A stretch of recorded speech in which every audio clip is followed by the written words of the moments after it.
hospitalización se conoció también un TAC de tórax que estaba normal y por ese diagnóstico se dio de alta eh, con itraconazol por 12 meses, que el paciente solo lo tomó por 3 meses. Entonces, la enfermedad actual en esta ocasión es más o menos una clínica de 6 meses de evolución con reaparición de unas lesiones en cavidad oral, una disfonía y esas lesiones relatadas como dolorosas, una disfonía progresiva, disfagia y diaforesis en la noche. Y en revisión por sistemas, unos síntomas respiratorios crónicos, pérdida de peso de aproximadamente 8 kilogramos, fiebre subjetiva con escalofríos y era claro en negar cualquier otra sintomatología. Entonces les presento acá una línea del tiempo. En realidad, todo este cuadro clínico se puede correlacionar desde 3 años atrás, en donde el paciente hace un debut con disfonía, disfagia y lesiones mucocutáneas. En noviembre del 2021 lo hospitalizan y es donde le hacen el diagnóstico de la esporotricosis linfocutánea a través de estudios por cultivos, biopsias y serología y dan de alta con itraconazol por 12 meses. El paciente hace abandono del tratamiento. Él dice que solo lo toma por 3 meses y que en esos 3 meses, mientras lo estuvo tomando, él dice que mejoró. Sin embargo, entonces reaparecen los síntomas. Eso es alrededor de 6 meses atrás con disfonía, disfagia y lesiones orales. Es por esto que nos ingresa después de una valoración por consulta externa a la Clínica Universitaria Bolivariana.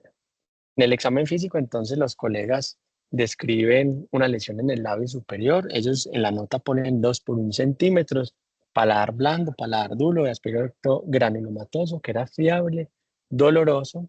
Reportaban una disfonía en el examen físico y unos ruidos transmitidos desde la vía aérea y anotaban también que durante la exploración, pues, persistentemente tenía tos. Eh, que no me quiere pasar. Estas son como los hallazgos del paciente. La foto es autorizada por él, le firmaron los consentimientos para ello. Entonces, acá vemos una lesión que predominantemente es en labio superior y en paladar blando, paladar duro, amontonadas, de aspecto pues granulomatoso, algo de lesión pues como ahí en la narina, en fosa nasal, eso es izquierdo, y no tenía pues ninguna otra lesión. Aquí otras imágenes de esta, en donde ya vemos una lesión necrótica, ulcerada, con puntos de microhemorragias, ¿cierto? Eh, entonces, hasta acá que tenemos es un paciente, uno que es agricultor, que tiene una historia de una esporotricosis linfocutánea con abandono del tratamiento y que ahora se presenta con unas lesiones en cavidad oral que son crónicas, granulomatosas, que le duelen y adicionalmente unos síntomas respiratorios y un síndrome constitucional. Entonces, lo primero que hice fue preguntarme, bueno, ¿qué puede estar asociado con estas lesiones granulomatosas? Y entonces yo saqué 3 diagnósticos diferenciales grandes, entre ellas las infecciosas, las infiltrativas, las neoplasias o malignidad. De las infecciosas, básicamente, principalmente las micóticas, pero también algunas bacterias y parásitos pudiesen generar este tipo de lesiones, y de las neoplasias o malignidades, tanto linfomas como carcinomas, ¿cierto? Al explorar la literatura, lo que predominaba era sobre todo las infecciones por hongos, sobre todo hongos de compromiso sistémico o micosis profundas. Entonces, mi primera pregunta para llegar como a depurar microorganismos fue esta. Consulté los micosis profundas y me di cuenta que era un grupo bastante, pues era un grupo importante en número. Entonces, la primera pregunta fue, bueno, peguémonos de la semiología y es, de este micosis, ¿cuál tiene predilección por a nivel mucocutáneo? Entonces fue la primera pregunta que me hice. Entonces, al hacer esta pregunta, pues vemos entonces que la aspergilosis, la blastomicosis, la coccidiomicosis, criptococosis, fusariosis, la histoplasmosis, mucormicosis, paracoccidiosis, rinosporiosis y la esporotricosis pudiesen explicarme compromiso mucocutáneo, ¿cierto? Aún así tenía como un grupo bastante grande aún. Entonces la siguiente pregunta que yo me hice fue, bueno, en nuestro continente y sobre todo en Colombia, ¿cuál de estos micosis pueden ser más prevalentes? Entonces lo que encontré es que de esas 9 que ahorita me había dado respuesta, podía excluir una más, que era la rinosporiosis, donde no nos la presentaban como predominantemente en este lado del continente. Aún así, seguía teniendo un grupo importante de micosis, entonces pegándome al antecedente de que el paciente era inmunocompetente, la siguiente pregunta que yo me hice fue, bueno, entonces, ¿qué gérmenes están a favor de que el paciente sea inmunocompetente? Entonces encontré esta información y es que las micosis las podemos separar por patógenos oportunistas o patógenos verdaderos, y de los patógenos verdaderos que me cumplían con el filtro de compromiso mucocutáneo y que además estuvieran pues como en prevalencia en nuestro medio, pues me respondí que estas 5 micosis, la histoplasmosis, la blastomicosis, la coccidiomicosis, paracocciomicosis y esporotricosis me pudieran como explicar eso. Entonces fue como un primer abordaje para tratar de depurar ese mundo de micosis profunda. Lo segundo que me hice fue, bueno, ¿qué diagnósticos diferenciales, además de las micosis, pudiesen explicar esa afectación central facial? Y entre ellas, incluso encontré esta tabla que me parece bien bacana, que compartían también hasta uno de los mecanismos fisiopatológicos de esas infecciones micóticas, que era la diseminación a través de macrófagos parasitados, y entre ellos los que clínicamente pudiesen tener mayor similitud al cuadro sería el rinoescleroma y la leishmaniasis. Entonces, de este modo, fue que yo hice un primer como abordaje para tratar de explorar aquellas condiciones infecciosas que me pudieran explicar el cuadro del paciente. Definitivamente, el paciente también reportaba síntomas respiratorios y en nuestro medio, por la alta prevalencia, definitivamente también hay que hablar del complejo de micobacterias, entonces también la sumé a la lista de esto. Retomando un poco con el caso, el paciente entonces tenía un hemograma que estaba muy normal, una función renal normal, una PCR discretamente elevada, y en el perfil hepático pues no había algo que fuera llamativo. Los compañeros en urgencias y ya con una primera valoración por especialidad indicó diferentes tomografías, entre ellas TAC de tórax simple, de abdomen contrastado y de senos paranasales. Yo acá les traigo lo que radiología nos manifiesta. En el TAC de tórax nos muestra es área en vidrio esmerilado que tenía predominantemente afección del lóbulo medio y del lóbulo inferior, principalmente del lado derecho. ¿Cierto? Aquí yo les presento la imagen. En abdomen no hablaban de algún hallazgo compatible con neoplasias. Lo único que hablaban era una hepatomegalia de 19 centímetros. Y a nivel de los senos paranasales, sobre todo un engrosamiento irregular y nodular que iba desde el paladar blando incluso hasta el vestíbulo laríngeo, ya bastante extenso, al punto que por este hallazgo deciden hacer un TAC de tórax de cuello, que yo acá se los traigo, ¿cierto? En el tag de tórax de cuello está la imagen, les muestro las dos imágenes que nos reportan. Entonces se corroboraba ese compromiso por engrosamiento irregular y nodular de todas esas estructuras, desde la cavidad oral hasta la laringe. Entonces hasta acá nuevamente tenemos esas lesiones granulomatosas crónicas que ya sabíamos que tenía una extensión transglótica, y además que por imagen también teníamos un compromiso pulmonar de características infecciosas. Por eso se hace diferente de interconsultas. Perdón, infectología entonces complementa el abordaje a través de un perfil de infecciosas, eh, generando un perfil pues como para micosis, para micobacterios, serologías, cultivos y patologías, y ve pertinente la realización de una fibrobroncoscopia y una endoscopia. Neumología por los hallazgos está de acuerdo con esa fibrobroncoscopia y se le hace petición a las especialidades quirúrgicas para facilitar la toma de estos estudios por biopsias. Obviamente, por decisiones propias del paciente, al principio fue difícil, porque ellos necesitan era como la realización de una traqueostomía para asegurar la vía aérea y poder llevar a estos procedimientos, y el paciente en principio fue como reacio a esta decisión. Después de hacer todo eso, entonces tenemos que una endoscopia lo que mostraba era una lesión granulomatosa en cavidad oral, y más allá no mostró nada en la parte digestiva. El VIH seguía siendo negativo, como se corroboraba en el estudio extrahospitalario.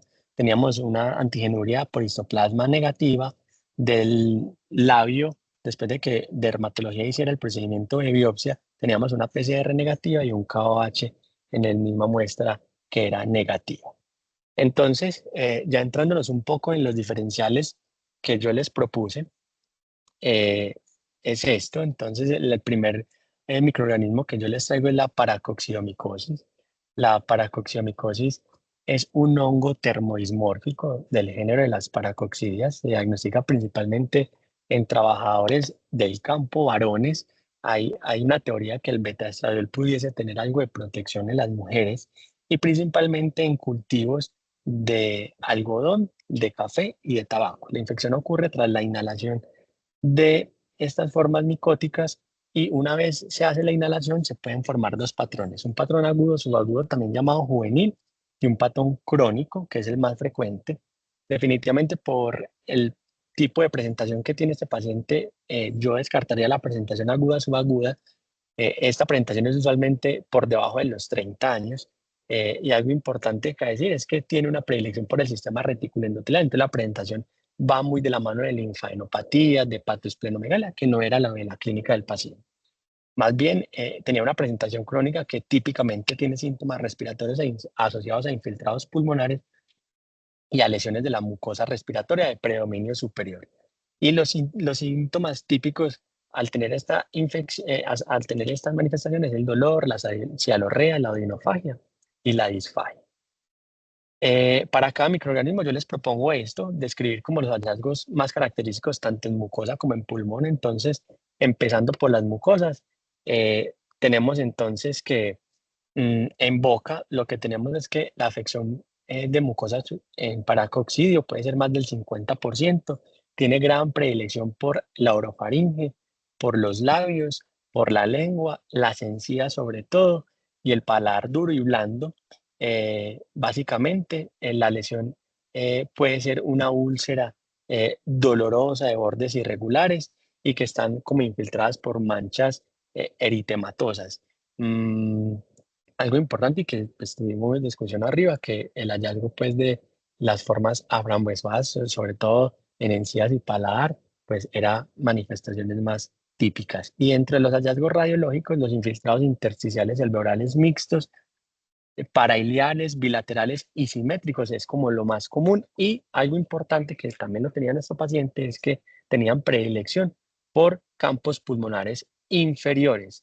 Acá entonces yo les muestro imágenes que encontré en la literatura. En el lado izquierdo entonces de la pantalla vemos ese compromiso granulomatoso, agrandado que vemos en el paciente, sobre todo en el paladar y en la mucosa. En la imagen ya más derecha, que la I en A, B, C o D, entonces vemos lesiones tanto periorales como el mentón, ¿cierto? En la figura B, que es en tipo ulceraciones, formando ya costras, y en la CID ya más un compromiso por linfadenopatías, incluso lesiones verrugosas que se pueden dar en otras partes, como en la foto, que es en áreas genitales. Y respecto a la imagen, entonces la de la izquierda es lo que encontré en la literatura, el compromiso infiltrado intersticial, parailiar bilateral, y si lo comparamos con la imagen del paciente, pues vemos que incluso puede tener alguna representación de ese mismo hallazgo en una primera imagen que tuvimos en él, ¿cierto? Explorando otros diagnósticos alternativos, la histoplasmosis tendríamos lugar, es generado por histoplasma capsulato, un hongo termodismórfico. Es recordarles que los excrementos de pájaro y de murciélagos favorecen la esporulación del organismo. Entonces, los factores de riesgo que tenemos es sobre todo las cuevas, los áticos, granjas avícolas, principalmente gallineros, y las construcciones antiguas. Otro factor de riesgo que se ha descrito ser del género masculino e inmunosupresión. Ella se puede presentar en manifestación en infecciones agudas, pero es típicamente más en pacientes inmunosuprimidos, así como las formas de diseminación, mientras que las presentaciones crónicas tienen más lugar en los inmunocompetentes. Para destacar es que acerca del 90-95% al tener esta infección por este hongo, pues tiene predilección por el pulmón, que incluso muchas veces lo que hacen son resoluciones espontáneas, mientras que el compromiso cutáneo pues no tiene como tanta frecuencia respecto a la afectación que se lo hace con pulmón. En inmunocompetentes a destacar es que típicamente presenta síntomas respiratorios, sudoraciones y de menor medida lesiones cutáneas, mientras que los inmunosuprimidos y sobre todo aquellos pacientes que tienen CD4 por debajo de 150, lo que vamos a encontrar son esas lesiones extensas, granulomatosas en mucosa oral. Entonces, lo típico de las mucosas de histoplasma, lo que yo encontré es que son unos parches eritematosos que son dolorosos, que tienden a progresar a lesiones granulomatosas y que usualmente están recubiertas por una pseudomembrana blanquecina que los adhiere. También pueden tener lesiones umbilicales que tienen tropismo por la mucosa y que tienden o a la ulceración o a generar formas vegetantes. Y a nivel del pulmón, dependiendo de la manifestación, si es aguda o crónica, aguda, más como unos infiltrados focales con linfadenopatías pareliares o mediastínicas, y en sus formas crónicas, unos infiltrados que tienden a ser más densos y que incluso pueden avanzar y progresar a cavitaciones, pero que al hablar tienen un predominio por los campos superiores, diferente al que tenía nuestro paciente. Desde la imagen de la izquierda, de la parte de arriba, vemos un paciente con una erupción más bien acneiforme en rostro, con unas costras hemáticas tanto en nariz como en labios. Y en la parte de abajo ya un compromiso más mucoso, con una lesión de base eritematosa, más infiltrada, con una capa como blanquecina, que es lo que llaman como la pseudomembrana. Y en el pulmón, entonces, vemos ese compromiso con las linfadenopatías parailiares, que son como muy clásicas de la histoplasmosis, y en la imagen más de la derecha, entonces vemos una forma diseminada, que incluso lo que yo encontré es que pudiesen hacer patrones similares al que se ocurre en tuberculosis, como ese patrón de gemación o patrones miliares. Si ustedes me ponen a decir que a favor o en contra de la histoplasmosis, uno, el compromiso pulmonar definitivamente no es el que tiene nuestro paciente. Y dos, el compromiso, si bien puede ser de las mucosas, pues no es como el que yo les presento en el paciente. Además, si ya recordamos, tenemos un antígeno urinario para histoplasmosis que es negativa, que nos ayuda a ir como arrestándole posibilidades diagnósticas. Las protricosis, la trae ejaculación, pero es más por el tema de valorar una posible recaída. La esporotricosis se comporta también como una infección subaguda o crónica. Es generada por un hongo dismórfico que es el Sporotrix chenki. Eh, la actividad o como factor de riesgo son más bien los paisajismos y la jardinería de rosa, manipular la tierra y los traumas con estas astillas son como lo que más predispone para adquirir la enfermedad. También está escrito que diferentes animales como perros, gatos, caballos, vacas, gallos y algunas aves y roedores pueden vehicularlo y transmitirlo al humano. El mecanismo fisiopatológico principal para adquirir la infección es por inoculación directa o manipulación de la tierra, y en menor medida es inhalar como las conillas de este hongo. Como el mecanismo fisiopatológico es la inoculación, entonces ellos hacen síndromes cutáneos donde se inocula el hongo. Entonces la principal manifestación que vamos a tener en estos pacientes es esta forma de tipo linfocutáneo, que incluso el paciente, al parecer por antecedentes, fue la que le dio, cuya manifestación principal es la linfangitis nodular. Y los que hacen compromiso pulmonar básicamente son los pacientes epocosos o los que tienen consumo crónico de alcohol. Si ustedes me ponen a hablar de los hallazgos en mucosa y en pulmón, lo que yo les traigo es esto, es que la lesión en pulmón, y yo acá los traigo lo describo como una perla, es porque hablaban que básicamente eran lesiones indoloras, no purulentas y que no cicatrizaban, ¿cierto? Y además encontré que las lesiones en mucosas sin compromiso cutáneo era más bien raro, ¿sí? Y si nos vamos a este paciente, el compromiso principalmente de él era mucoso y no tenía como ninguna otra lesión por fuera de ellas. Entonces ahí le vamos quitando como opciones diagnósticas para meter a las protricosis como posible etiología en este paciente. Y además en el pulmón tienden a generar más bien cavidades, cavitaciones uni o bilaterales con un grado variable de fibrosis o lesiones nodulares dispersas. Yo acá les traigo en la imagen de arriba, vemos el típico esporotricosis linfocutánea con esas lesiones nodulares, mientras que en la parte de abajo ya vemos es más bien la infiltración tipo costra o ulceración en la cara.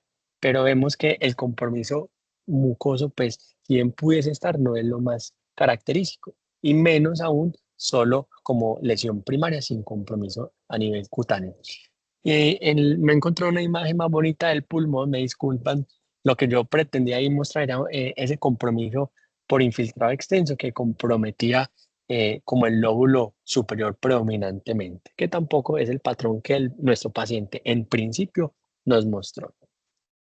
La blastomicosis lo considero, pero lo traje más bien era por el compromiso cutáneo, como entre los diagnósticos diferenciales. Es una infección piogranulomatosa sistémica por el Blastomyces. Ocurre tras la inhalación de las conidias. El factor de riesgo es hacer actividades al aire libre, entre ellos la caza, el canoping, el rafting, incluso actividades por compostaje o participar en obras de remodelación, construcción o apilamiento de leñas. La clínica principalmente en ellos es 91% pulmonar, 18% mucocutáneo y solo el menos del 3% hacen algún compromiso laringotraqueal. El mecanismo principal es por diseminación hematógena y menos frecuente es por inoculación directa.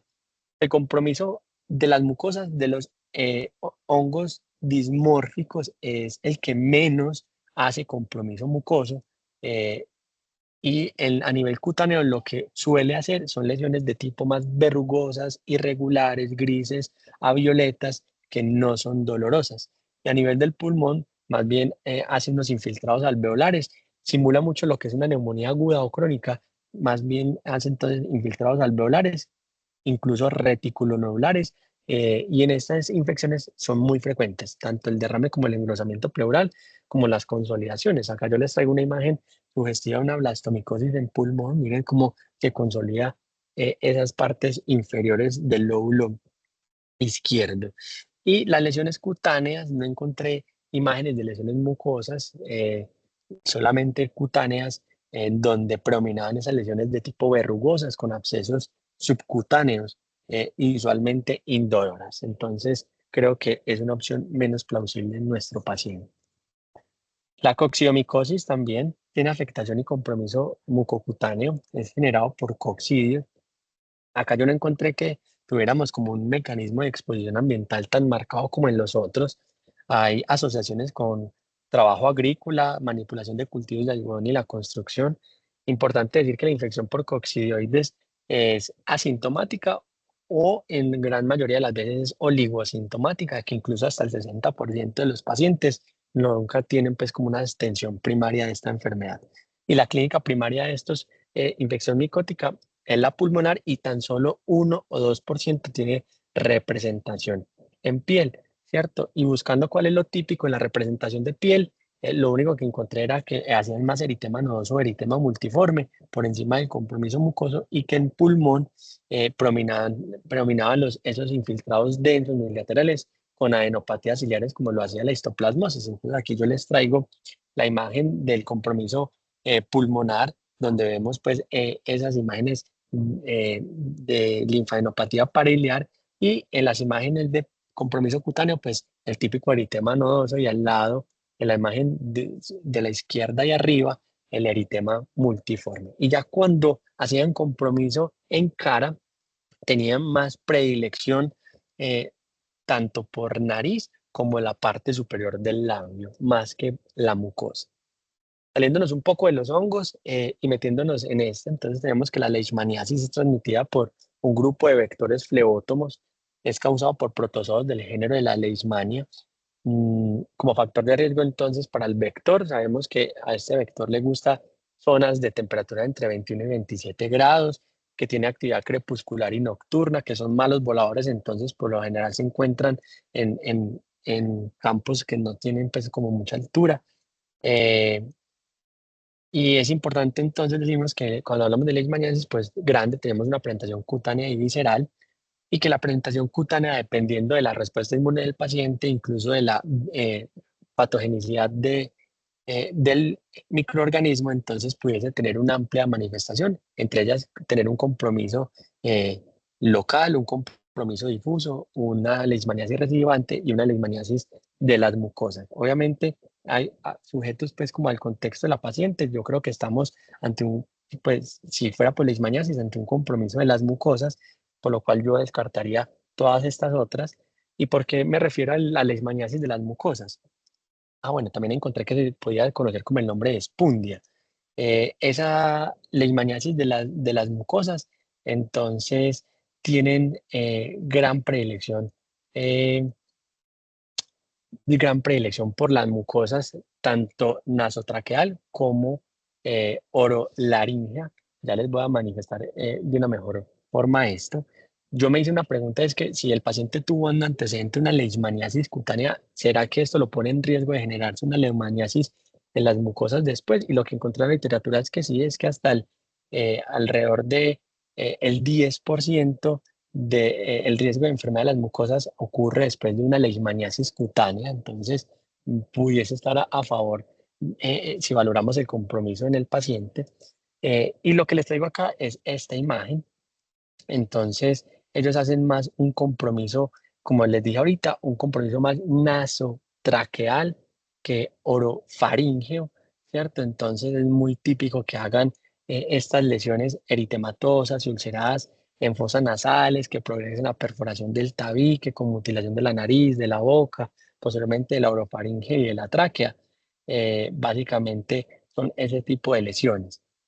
Sin embargo, si hacemos un comparativo con lo que nos manifestaba el paciente, pues a nivel al menos de lo que se ve de la mucosa oral, vemos unas imágenes que son bastante parecidas. En contra sería que nuestro paciente pues no tenía un compromiso tan importante a nivel de la mucosa de la nariz, ¿cierto?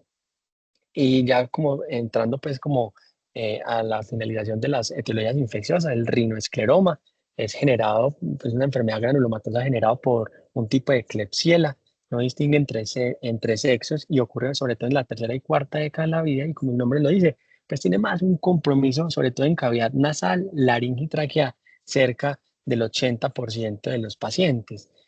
Usualmente ellos hacen clínica de rinorrea, obstrucción nasal crónica, gradualmente produce un agrandamiento nodular y difuso, sobre todo en la nariz, paladar y estructuras vecinas, y finalmente termina generando un proceso fibrocicatrizal a nivel de la nariz, laringe y tráquea. Este es el compromiso usual del rinoescleroma, obviamente con mayor predilección por la nariz, y a nivel de las imágenes vemos entonces esa deformidad nodular de la mucosa y engrosamiento circunferencial de la tráquea que explicaría parte de los síntomas.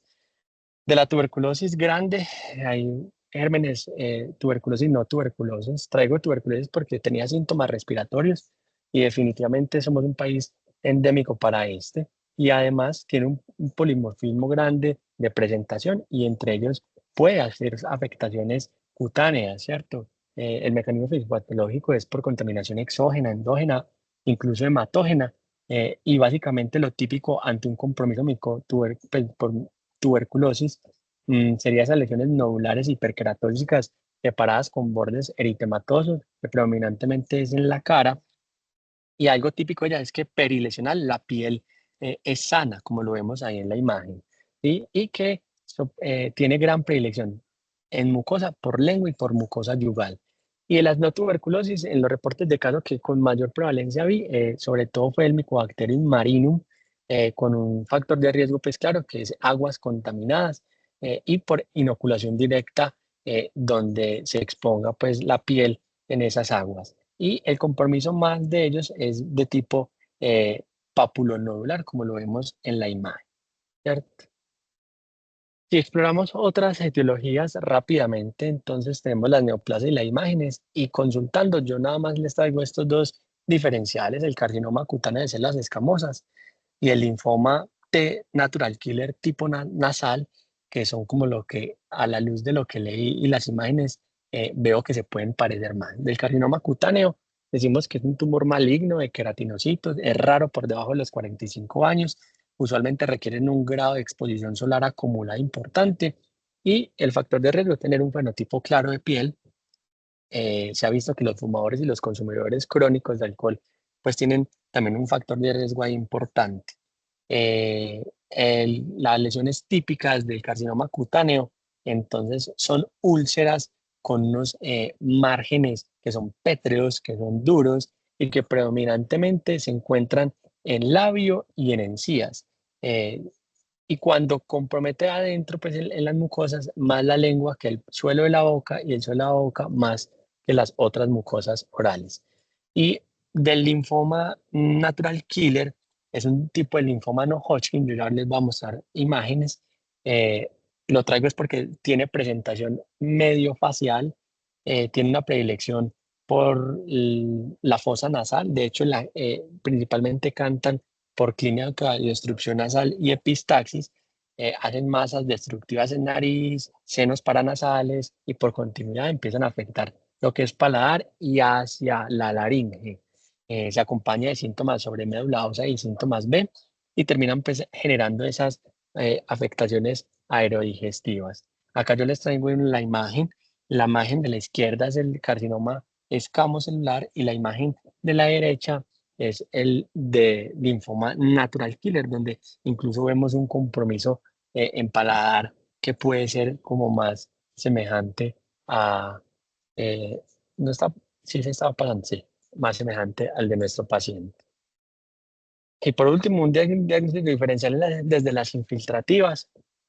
Entonces, el que yo encontré que pudiese tener algunas manifestaciones mediofaciales de la sarcoidosis, les recuerdo, una enfermedad sistémica, la causa no está bien dilucidada, se manifiesta por esas granulomas crónicos no caseosos que pueden dar en cualquier órgano, que tiene una clara predilección por el pulmón, pero que a nivel cutáneo afecta más o menos el 15 al 30%. Y de forma aislada es menos frecuente, entre un 4 a un 5%.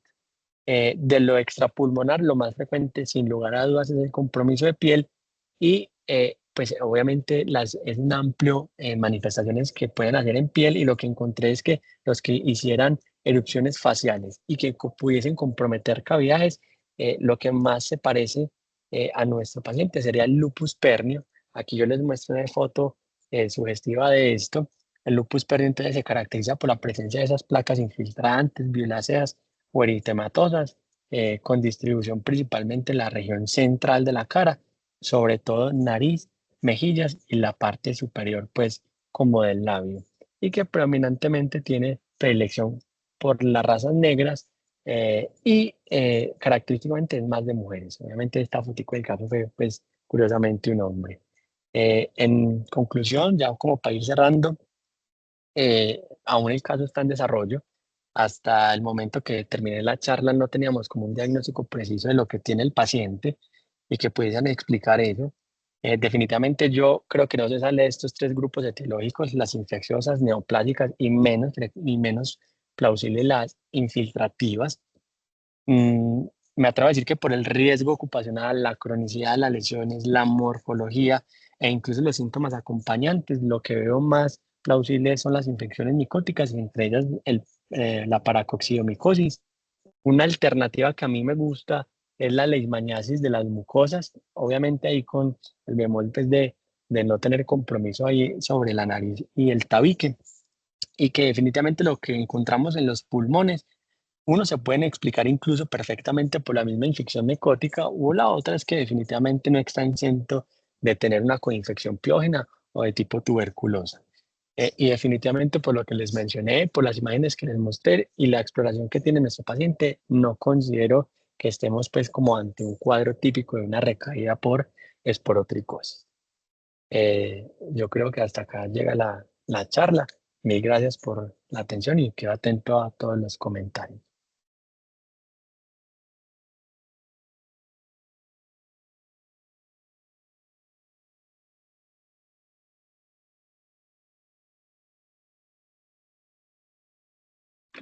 Bueno, Juan, te felicito. Creo que hemos visto como el progreso en cuanto a las charlas y la charla de hoy fue una muy buena charla. Listo. O sea, creo que se cumplió el objetivo de mirar, dependiendo de las diferentes etiologías, con cuál puede estar, digamos que cursando el paciente, ¿sí?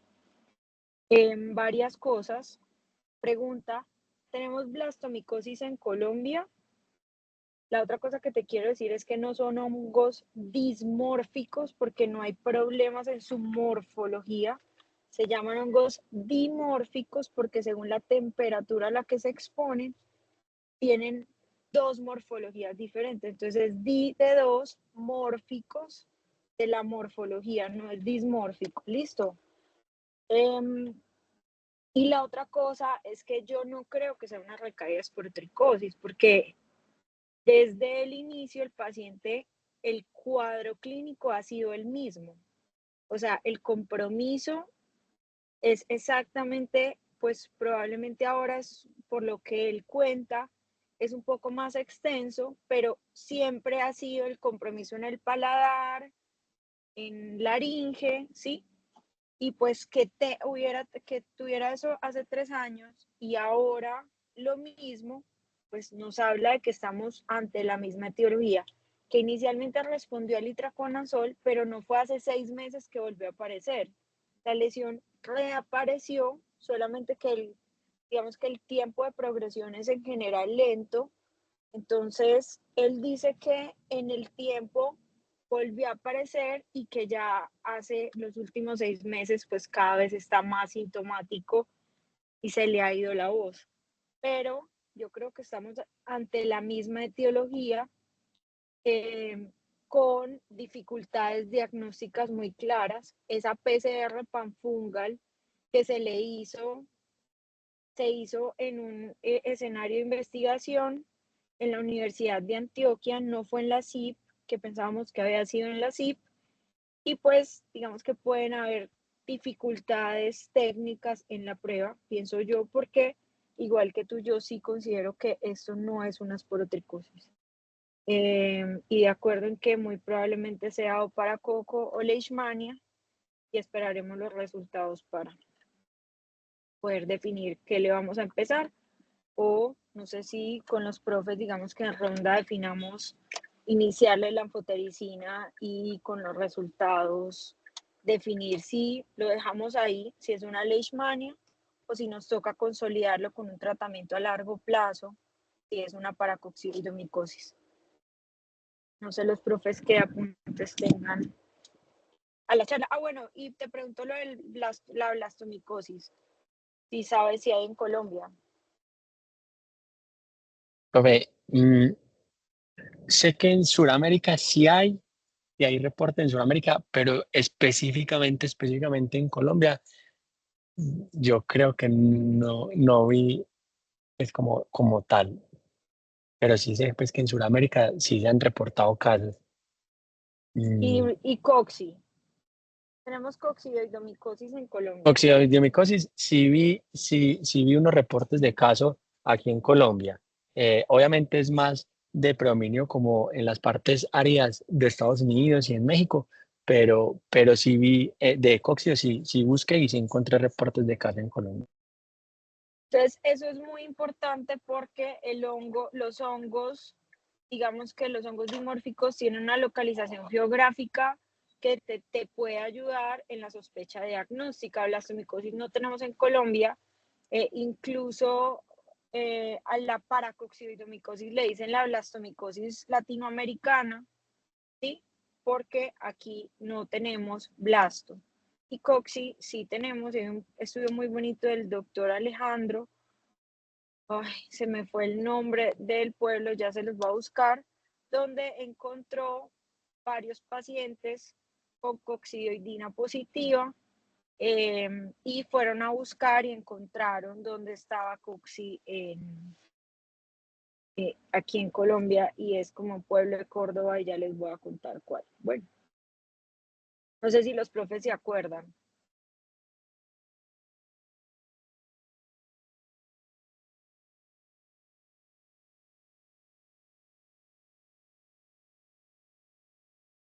Profe, bien pueda. No, Dani, yo no me acuerdo del municipio. Sé de los 5 casos, pero nada más.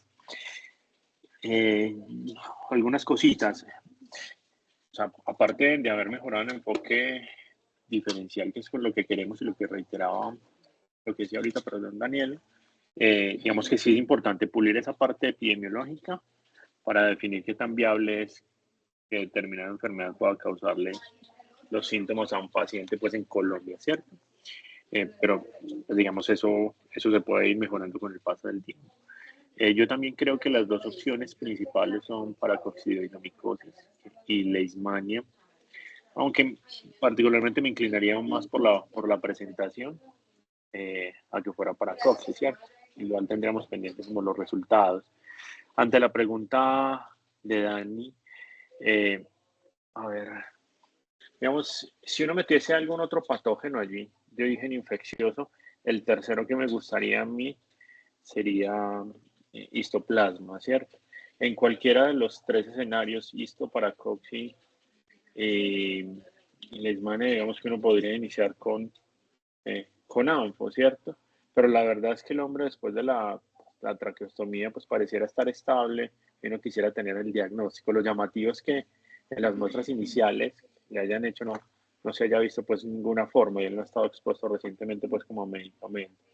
Entonces creo que podríamos tener paciencia para ver si en lo que monten en la CIP, en lo que monte del lavado broncoalveolar realizado esta mañana, podemos llegar a tener su diagnóstico, si podemos priorizar la PCR. Creo que no es como la situación más urgente, ya vimos la vía aérea, pues ya controlamos la vía aérea, que era la que más nos inquietaba.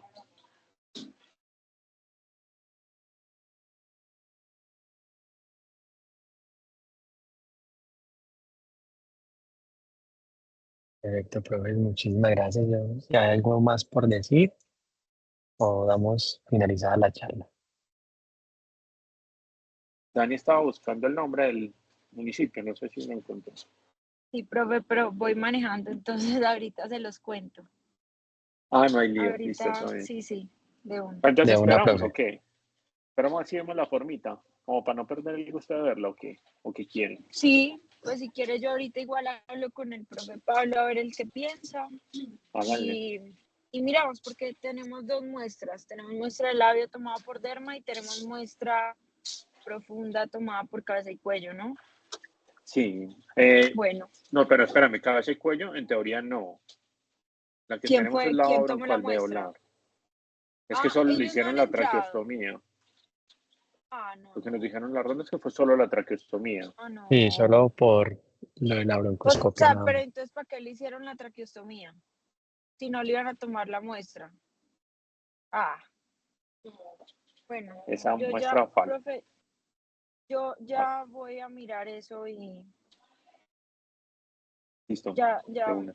ya voy a desenredar eso. Listo. Ok, bueno, está bien. Bueno, muchísimas gracias a todos. Chao.